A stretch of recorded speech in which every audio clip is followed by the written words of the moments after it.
guys, let's start with something super relatable, which is spending money. We spend money every day, right? Yeah. Like, have you ever wondered why we prefer to buy roti canai over nasi kandar? Why? And also, why bubble tea just like magically ended up in our hands every week? Guilty. But yeah, that's actually not just random. It ties back to the things called the theory of the consumer behavior. Basically, it's how we make choice with our limited income, because let's face it, no one wants this unlimited. Yeah. It's true. So the goal is to get the most bang for your buck, or in our case, the most happiness per day. That's what economics call utility. Wait, can we break it down for seconds? Like, what is utility, guys?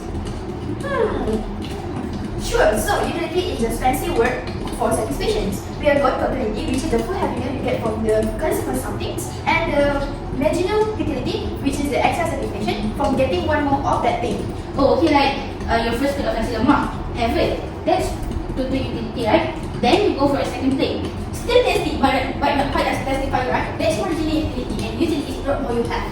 Exactly. That's why economics call the law of diminishing margin than utility. Basically, the more you consume, the less joy you get from each extra you eat. Sounds complicated, but it's actually so real. Like what? Like with steak curry, the first cup on hot day, yes, please. But the third one, you're like, why did I do this for myself?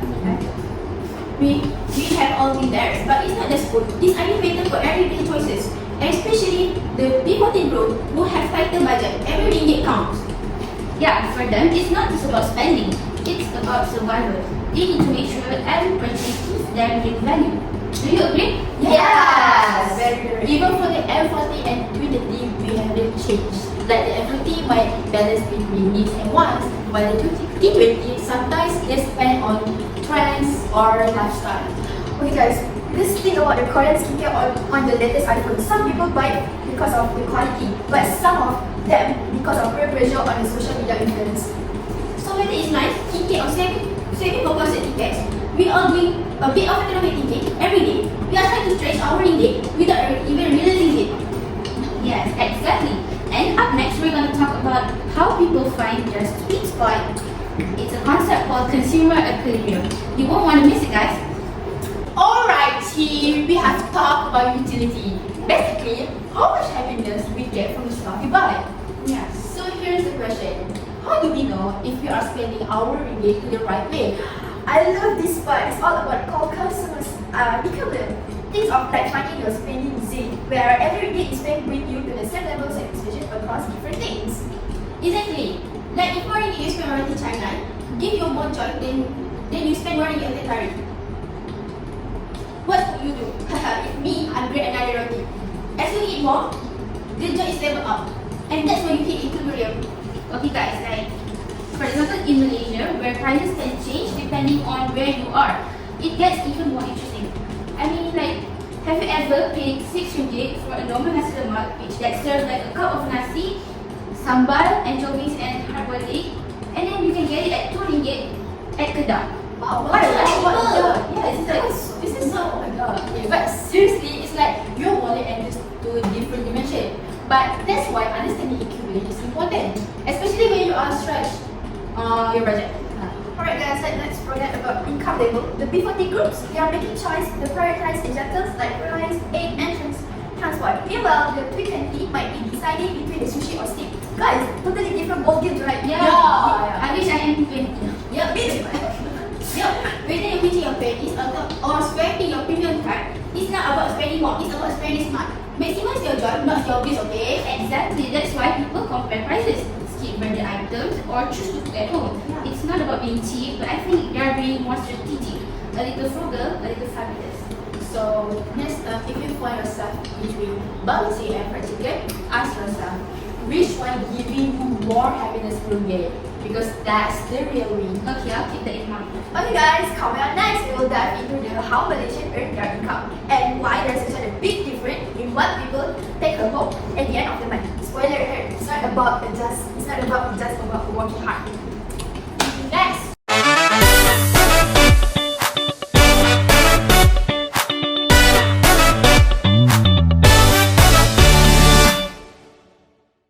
Okay guys, so we are continuing with our segment 3. Okay guys, so we are talking about how Malaysians spend their money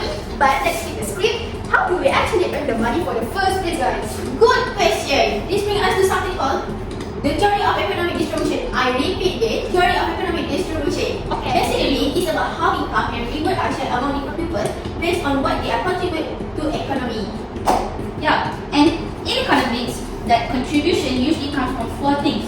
Do you guys know what the four things are? No! That's what I'm going to tell you. Which is the four things are: number one, labor, land, capital, and entrepreneurship. Oh, yeah, I remember.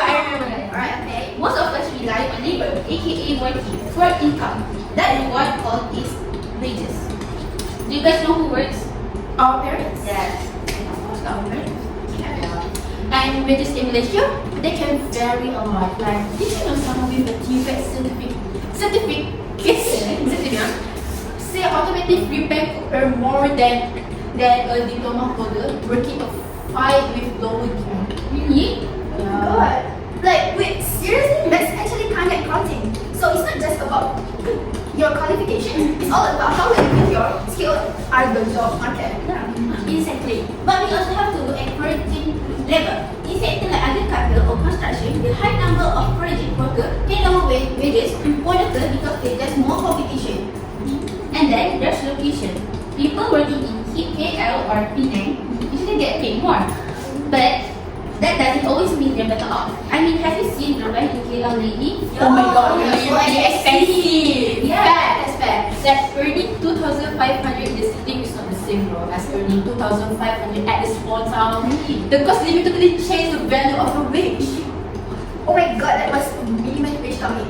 Like right now in Malaysia, it's set at 1,700, which help protect the workers, but there's still a big difference between the sectors. Like manufacturing stands to pay more than retail or hospitality. Which is why program like TVET and SL1F. Do you guys know what is SL1F? No, I don't know. I think it's Skill Latihan 1 Malaysia, right? Yeah, right. Skill Latihan 1 Malaysia are actually a big deal. They help people upskill and quality for better paying job, especially young Malaysians trying to break into workforce. So, at the end of the day, how much you earn depends on what you do, where you do it, and who else is doing it. It's not always fair, but it's something we can improve. Alright. So earlier we talked about wages, but that's just one piece of the income puzzle. There are other ways people earn money in the economy too, like through interest, rent, and profit. Yo, but let's start with the interest. There's a reward for the capital. So if you save the money in the bank, you earn the interest. But if you borrow money, you pay interest. So it's kind of like of the price of the using someone else's money. And who decide how much that price is? That's where bank negara Malaysia comes in. They're just something called the overnight policy rate or OPR for the short, which then affect all the other interest rates across the country. Yeah. Okay. So now let's talk about rent. Not just your monthly house rent. In economic, rent means the income you get from land or property. Okay. So if you own land in Cameron Highlands, you might earn some rent. But if it's in KLCC, well, that's some next level rent. Okay.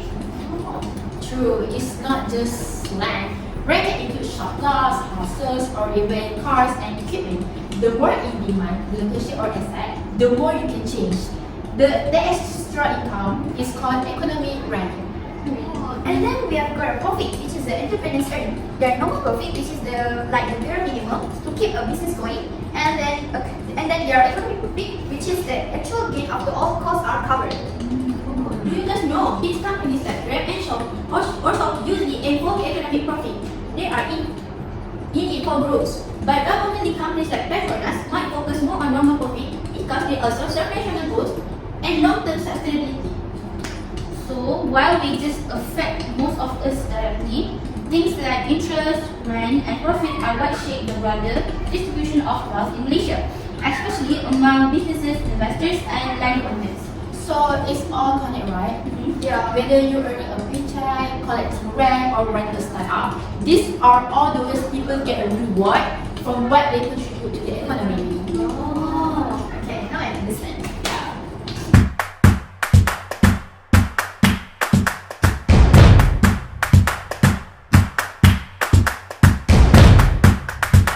Okay guys, so this is the last segment of our podcast. So, we've talked about how Malaysians earn and spend their money. But here's the big question. There's this big question I've been in my head. So, the question is, how do we fix the unfair parts? Like, how do we reduce the income gaps we keep hearing about? That's a good question. One way is through target subsidies, Instead of giving discount to everyone, why not the government now give free aid directly to those who really need aid? It's like the before groups, you know. That's what the Budi Madani program does. That makes total sense. Why should the British be getting the same field discount as someone who's struggling to fill their thing? real. Targeted how makes less risk and more impact. Another big one is affordable housing. We all know there is no job in city like KL and Penang. Rumah program like Prima and Rumah Selangor give lower and middle income family a real shot at owning a home, not just renting for rental. And then there's something I really like. What is it? Just which is I like profit sharing. Like how Felda Cooperatives share palm oil profits with settlers. Or Maybank letting employees own company shares. Imagine working in a company and actually owning a piece of it. You feel appreciated, right? Very right. That kind of thing puts moral and help close the gap between the boss and workers. It's not the salary anymore, it shares success. Okay guys, don't forget about the progressive taxes. Basically, the more you earn, the more tax you pay, and the money help fund aid programs like Bantuan Ramah, which is they give direct cash support to family that need the most. And honestly, these policies are just not about being fair. They actually make the economy stronger. When more people have access to housing income and support, the world system becomes more stable. Exactly, and the best part is these are Malaysian solutions, not just theories from textbook. They show that good planning and focus on fairness, we can build a more balanced and inclusive future. And that wraps up our episode on consumer behavior and economic distributions in Malaysia. Thank you so much for tuning in. This is so sad.